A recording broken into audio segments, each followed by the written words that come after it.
And this car has a return fuel system on it. It may be a little different, but there's a vacuum hose here that we're going to go ahead and disconnect. We're going to take this heat exchanger line that's going into the intercooler. We're going to go ahead and disconnect this. I'm going to just grab that clamp and slide it back. Now I'll just remove this heat exchanger line there. We'll go ahead and take off this plug right here. It's on the front of the blower. And then we need to take off this bolt. You can take off this 13mm nut here, which is helping hold on our coolant crossover too. So on this return fuel system, we're just taking off these two Allens that'll allow us to remove the whole regulator system. On the back of the throttle body, there's also this throttle position sensor that we needed to undo. So just pinch it and pull it off. So here's the throttle position sensor. Once again, just push in here and pull it off. Alright, so now we can lift the entire blower up and out with the intercooler still attached. IOC for the fuel position sensor is still connected.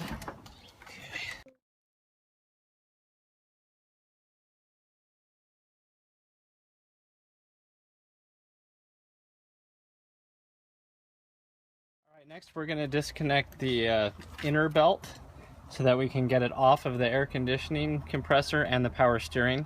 Now this car has the stock front crank pulley on it, so we're not going to be able to take the belt off entirely, just unloop it from those accessories. So we're going to go ahead and put our breaker bar in here on the tensioner. And let's see, let me get it from this way.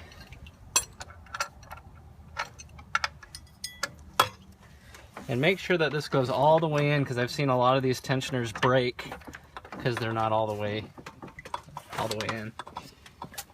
So as we release the tension on the belt, we're going to go ahead and just pull it off of one of these idlers.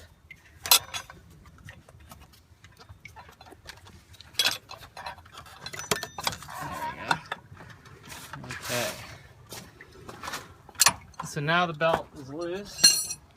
We're going to unloop it from the air conditioning pulley over here on the passenger side.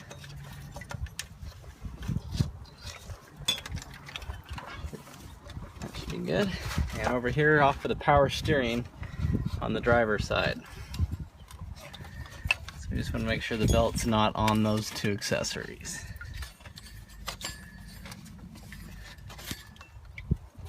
Now for the AC compressor, instead of discharging the whole system, we're just going to take off these 10mm and lower the whole compressor off of the engine.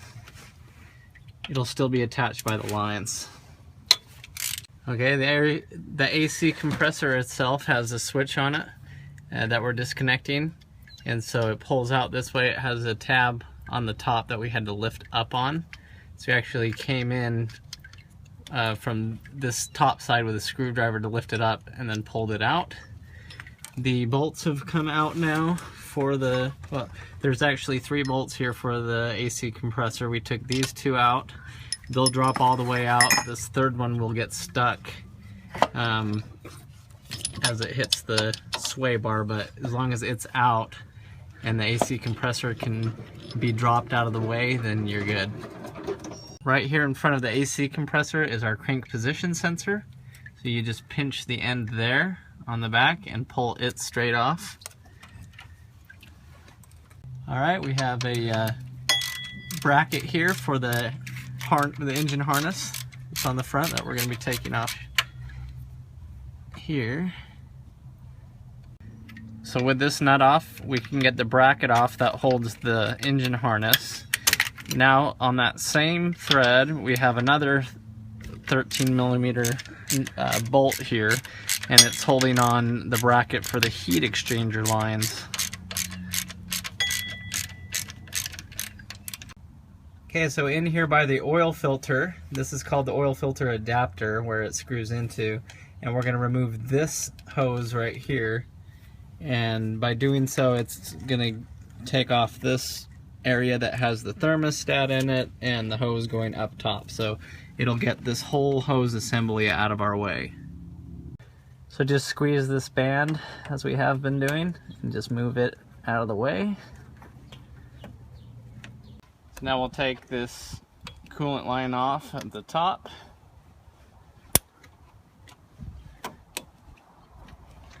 And now we have our whole system here of hoses that has the thermostat still in there and all these other hoses. Next we're going to take out the battery tray. It looks like this one's already missing a few pieces, but it had an 8mm here. I believe there's another one on the other side and 2 against the firewall normally.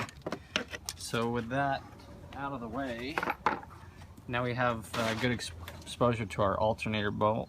I'm going to go ahead and take this off, as well as some of the alternator bracket bolts. Alright, so we're taking off this lower alternator bolt, 13mm. And on the top it's a 15mm bolt, and we're just going to break it loose enough so that we can swivel the alternator up and down. We're not going to remove it all the way right now. I'm going to take off this bracket here with a 13mm.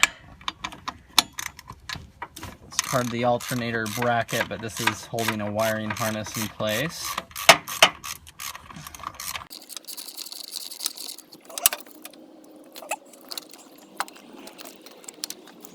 And then we're going to go after this one that's by the alternator as well.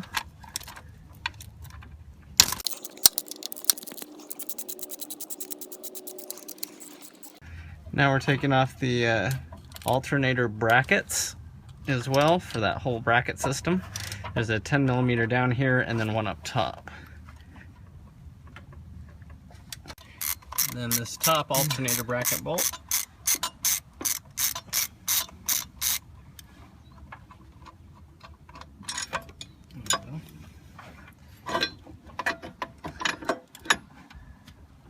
So now we can turn the alternator around, since it's all disconnected. Push in on this button and release the connector. And then right here there's a small bolt that nut that will undo for the electrical. If this one for some reason fails, you can take this cap off and take it off there.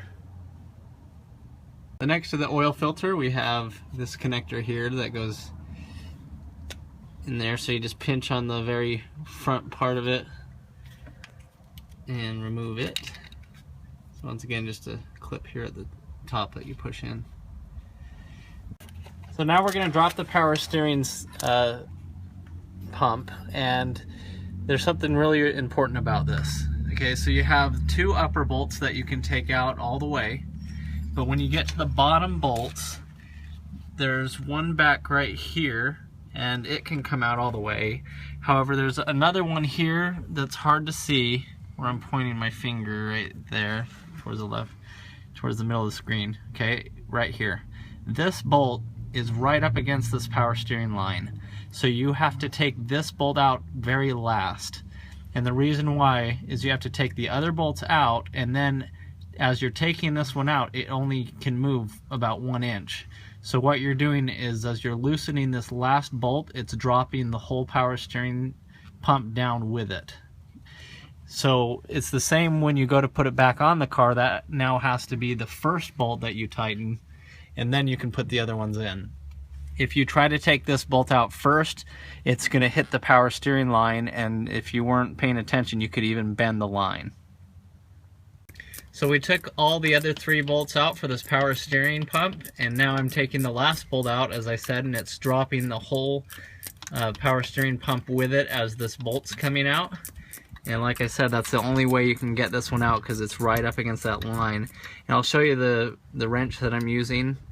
Very helpful, 10mm ratcheting, and it has the swivel head on it so that it can get up in there. Now, coming down off the headers or your stock exhaust, take a 7/8 inch wrench and remove the O2 sensors and wideband if you have a wideband, and disconnect them and unscrew them.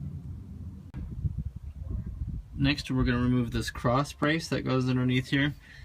just with a 15 millimeter. You know, we should the head. Now, did you know? Next, we're going after the bolts for the exhaust here, where the headers end. Your car, if it's different, if you don't have long tubes, I have other videos that'll show you how to remove the regular exhaust. So now go ahead and take a 3/8 inch drive and stick it into the side of the transmission at the back. And then as you loosen it, it'll remove the drain plug for the transmission fluid.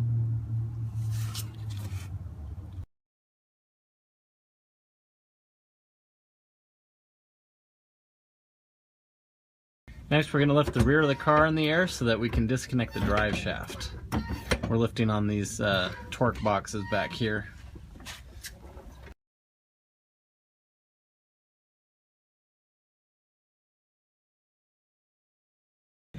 So we're removing the drive shaft bolts here. These are a 12 millimeter 12 point. It's the only socket that fits on these, really.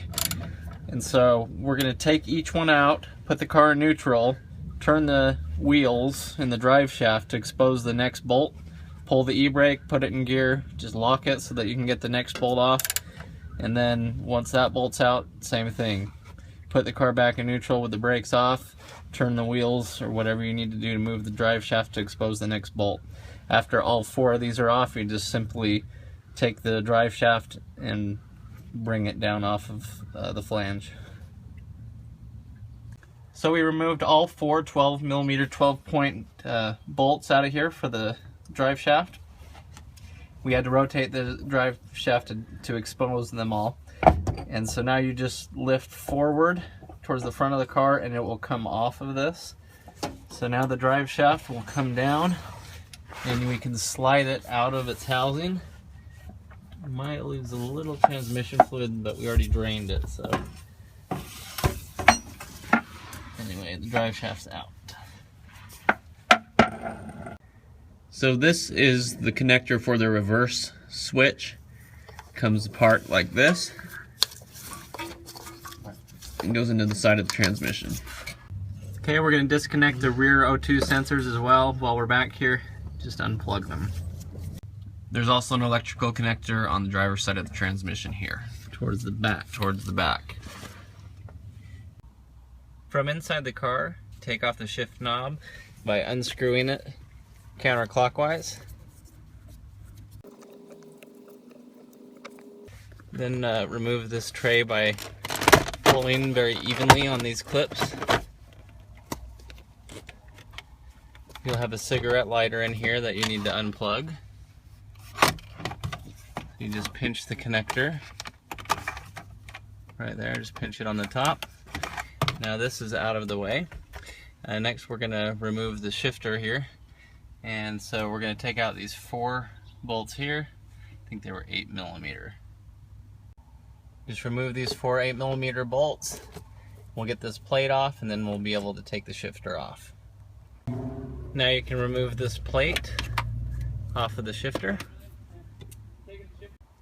To remove the shifter, take off the 4 bolts. This one, they happen to be 12 millimeter. Now just lift up on the shifter and it'll come out. And you're good here on the inside.